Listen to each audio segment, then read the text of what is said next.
निर्भीड निष्पक्ष वृत्तांकनाचा बुलंद आवाज, राजसत्ता न्यूज।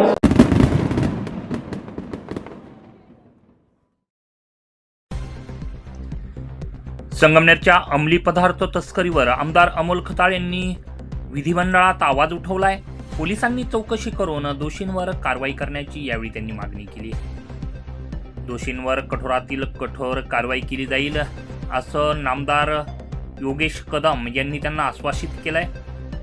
संगमनेर शहर आणि परिसरात होत असणाऱ्या अंमली पदार्थांचा पुरवठा, त्याचबरोबर तस्करी व विक्री बरोबरच सुकेवाडी येथील सर्वात मोठ्या गांजा तस्करी या महत्त्वाच्या प्रश्नावर नागपूरच्या हिवाळी अधिवेशनात आमदार अमोल खताळ यांनी काल आवाज उठवला। विधिमंडळाचं लक्ष यावेळी त्यांनी वेधलं आणि सुकेवाडी व इतर ठिकाणच्या अंमली पदार्थ कारवाईंमधील दोषींवर कठोरातील कठोर कारवाई करावी अशी मागणी आमदार अमोल खताळ यांनी केली। त्यावर आता दोषींवर कारवाई केली जाईल असं गृहराज्यमंत्री योगेश कदम यांनी सांगितलंय। संगमनेर मतदारसंघातील सुकेवाडी येथे नाशिक विभागातील अंमली पदार्थ विरोधी टास्क फोर्स तसेच शहर पोलीस पथकानं छापा टाकून तब्बल 456 किलो गांजा जप्त केलाय। या प्रकरणातील तुषार उत्तम पडवळ हा पसार झालेला आहे। त्याच्या घराजवळच छोटा हत्ती टेम्पोमध्ये देखील गांजा सापडला होता।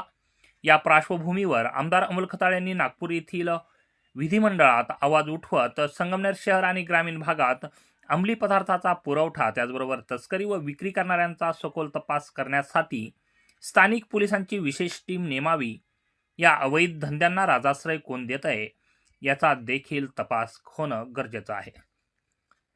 आणि यात जर कोणी दोषी आढळलं तर अशा दोषींवरती अंमली पदार्थ प्रतिबंधक कायद्याअंतर्गत कठोरातील कठोर कारवाई करावी अशी मागणी काल आमदार अमोल खताळ यांनी केली आहे। यावर उत्तर देताना देखील या गंभीर प्रकरणाची सखोल चौकशी करून दोषींवर कठोरातील कठोर कारवाई केली जाईल असं यावेळी राज्याचे गृहराज्यमंत्री योगेश कदम यांनी विधिमंडळाला सांगितलं आहे।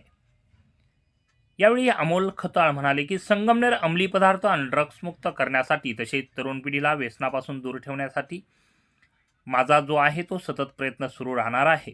संगमनेरला अंमली पदार्थांची तस्करी करणाऱ्यांना राजाश्रय कोणाचा आहे हे आता जनतेला समजून राहिलं आहे। आमच्या कार्यकाळात आता कारवाया होत राहणार आहेत, त्याबाबत कुठलीही तडजोड होणार नाही। ड्रग्स आणि गांजा तस्करी प्रकरणातील आरोपी फोटो व्हिडिओमधून स्पष्ट दिसत आहेत, ते कोणाचे कार्यकर्ते आहेत असं आमदार अमोल खताळ यांनी सांगितलं आहे। त्यांनी हा टोला माजी मंत्री बाळासाहेब थोरात यांना लगावला आहे। बघूयात। एक पॉइंट ऑफ इन्फॉर्मेशन आहे महत्त्वाचा। अमोल खताळजी बोला। अध्यक्ष महोदय, माझा संगमनेर मतदारसंघ येथे सुकेवाडी या ठिकाणी आज एक मोठा छापा पडला आहे। 300 किलोहून अधिक मोठ्या प्रमाणात गांजा पकडला गेला आहे। तुषार उत्तम पडवळ याच्या घरावर नाशिक विभागाच्या अंमली पदार्थ विरोधी टास्क फोर्स आणि शहर पोलीस विभागाने हा छापा टाकला आहे। सकाळपासून टास्क फोर्स आणि संगमनेर पोलीस उपविभागाचे अधिकारी तसेच नाशिकचे अधिकारी या ठिकाणी कारवाई करत आहे। बंद घरात अंमली पदार्थ आल्यापासून छापा पडताच आरोपी तुषार पडवळ घटनास्थळावरून पसार झाला आहे। घरापासून जवळच एका ऑटो रिक्षामध्ये सुद्धा गांजा सापडला आहे। संगमनेरमध्ये मोठ्या प्रमाणावर गांजा पकडला गेला आहे। हा गांजा कुठून आला, याची विक्री कुठे होणार होती याचा तपास पोलीस करत आहे। दरम्यान अप्पर पोलीस अधीक्षक व त्यांची टीम असेल, अंमली पदार्थ विरोधी टास्क फोर्स अधिकारी कर्मचारी सुद्धा त्या ठिकाणी गावात आलेत। या ठिकाणी चौकशी सुरू असून सुद्धा अजून गांजाचा आकडा अधिकृत येणं बाकी, परंतु 300 किलोपेक्षा जास्त मोठी संख्या इथं आली। अध्यक्ष महोदय, माझी सरकारला विनंती आहे, संगमनेर शहर व ग्रामीण भागात अंमली पदार्थाची तस्करी करणारे, सप्लायर, विक्री करणारे यांचा तपास लावण्यासाठी विशेष पोलीस टीम नेमण्यात यावी। जे कोणी दोषी असतील त्यांच्यावर विद्यमान कायद्याअंतर्गत कठोर कारवाई करावी।